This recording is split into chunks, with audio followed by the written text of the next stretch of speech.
आप देख रहे हैं इंडिया न्यूज़ का डिजिटल प्लेटफॉर्म। आपके साथ मैं रचना बंसल। कल जो दिन में करीब 12 बजे के आसपास खबर आई, वो खबर अभी तक भी जहन से निकली नहीं है और निकलेगी भी नहीं, क्योंकि बहुत दर्दनाक ये हादसा रहा, बहुत दुखद ये घटना रही। नेपाल में पोखरा में, काठमांडू से पोखरा जो विमान जा रहा था 72 लोगों को लेकर, वो प्लेन क्रैश हो गया। प्लेन क्रैश की खबर जैसे ही आई, उसके बाद से लेकर रात तक लगातार टीवी के ज़रिए, न्यूज़ चैनल्स के ज़रिए, सोशल मीडिया के ज़रिए ऐसी कई तस्वीरें सामने आती रहीं जो दिल को दहला रही थी, परेशान कर रही थी। और अब जब आज सुबह की शुरुआत हुई है, मालूम हो रहा है कि 4 बॉडीज़ का अब तक पता नहीं है। सर्च ऑपरेशन आज सुबह फिर से चलाए गए, क्योंकि सर्च ऑपरेशन करते करते अंधेरा कल हो गया था। अंधेरे में इस तरह के ऑपरेशंस में दिक्कत आती है, लेकिन जो तस्वीरें सामने आ रही थी ना, वो तस्वीरें हम आपको दिखा नहीं सकते। लोग इस तरह से बुरी तरह से इस हादसे में जल चुके थे, जल के उनकी बॉडी चिपक चुकी थी, चिपक के एक दूसरे से वो लोग जलने के बाद, झुलसने के बाद चिपक गए थे कि उन्हें अलग करना पड़ रहा था। कई शव ऐसे हैं जिनकी पहचान नहीं हो पा रही है, कई शव ऐसे हैं जो कि प्लेन की बॉडी से चिपके हुए थे। बहुत बहुत परेशान करने वाली, बहुत डिस्टर्बिंग वो तस्वीरें हैं। इन तस्वीरों को देखकर ही बहुत मन अजीब सा हो गया, दुखी हो गया, और ये सोचने के लिए मजबूर हो गया कि कैसे ये लोग अपने घर से निकले होंगे। पोखरा जो कि बहुत खूबसूरत प्लेस है, टूरिस्ट बहुत से स्पॉट हैं वहाँ पर, जहाँ पर लोग घूमने के लिए जा रहे थे। 72 लोग इस प्लेन में सवार थे, जिसमें 68 यात्री हैं। 5 तो हिंदुस्तानी हैं, जिसमें कि 4 उत्तर प्रदेश के गाजीपुर के रहने वाले हैं। चारों दोस्त थे जो कि घूमने के लिए गए थे।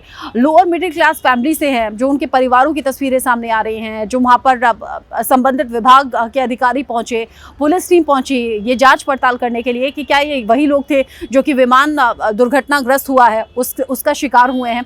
ऐसी कई तस्वीरें हैं, रोते बिलखते परिवार हैं, और वो तस्वीरें बता रही हैं कि कितना ज़्यादा दर्द ये जो दुर्घटना है ये अपने पीछे छोड़कर चली गई है। कई ऐसी घटनाएं हैं, कई ऐसी कहानियाँ हैं जो अनसुनी हैं, और वो जो दुख है वो तस्वीरों में बयां नहीं किया जा सकता है, फिर शब्दों में उन्हें पिरोना आसान नहीं है।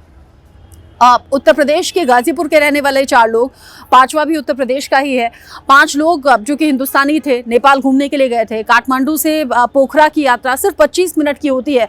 25 मिनट में आखिरी 10 सेकंड में विमान जो कि खुले आसमान में दिख रहा था, अचानक से इम्बैलेंस होता है। विमान ऐसे चलता है आसमान में, जब भी आप देखते हैं, और जब आसमान से प्लेन गुजरा करता है, ये देखिए एक प्लेन यहाँ भी गुजर रहा है। इसी तरह जैसे ही प्लेन अभी गुजर रहा है ना, ऐसे ही यति एयरलाइंस का प्लेन था जो कि कल इसी तरह छत पर कुछ लोग खड़े हुए थे और उनके ज़रिए उस प्लेन का वीडियो बनाया जा रहा था। लेकिन जैसे ही वीडियो बनाने वाले शख्स ने देखा कि विमान ऐसे सीधा आते आते अचानक से बेंड हो गया है, अचानक से टेढ़ा हो गया है, उसे लगा कि कुछ ठीक नहीं है। वीडियो उसने ऐसे बना रहा था तो ऐसे मोबाइल कर लिया। सिर्फ इतना ही वीडियो था जो सोशल मीडिया पर बहुत ज़्यादा देखा गया। टीवी चैनल्स ने बार बार उसे रिपीट करके चलाया भी, हमने भी चलाया और दिखाया कि किस तरीके से विमान का बैलेंस आखिरी 10 सेकंड में बिगड़ा था और वो ऐसे टेढ़ा होते होते नीचे खाई में चला गया, जो सूखी नदी थी वहाँ पर जाकर गिर गया।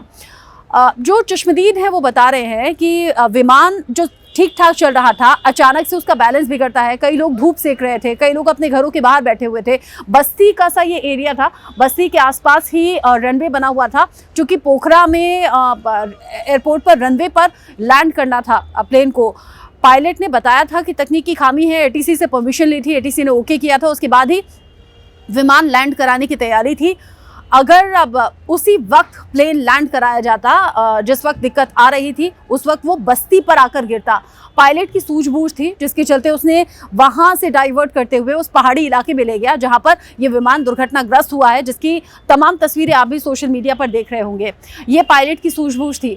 कई बार ये जो घटनाएं होती हैं दिल को झकझोर देती हैं, सोचने पर मजबूर भी कर देती हैं कि इतनी सूझबूझ कैसे, जब इंसान ये देख रहा है कि मौत सामने है, इंसान ये देख रहा है कि शायद वो बच नहीं पाएगा। ऐसी कई घटनाएं हैं जिसमें पायलट की सूझबूझ बताती है कि अपनी जान की परवाह किए बगैर उसने विमान वहां वो ले गया जहां से ज़्यादा लोगों को बचाया जा सके। सोचिए कि अगर रिहायशी इलाके में प्लेन गिरता, प्लेन के लोग तो मारे ही जाते, लेकिन रिहायशी इलाकों में जो लोग रह रहे थे उनकी भी जानें जाती। ऐसे कई एग्जाम्पल्स हैं अलग अलग तरह से।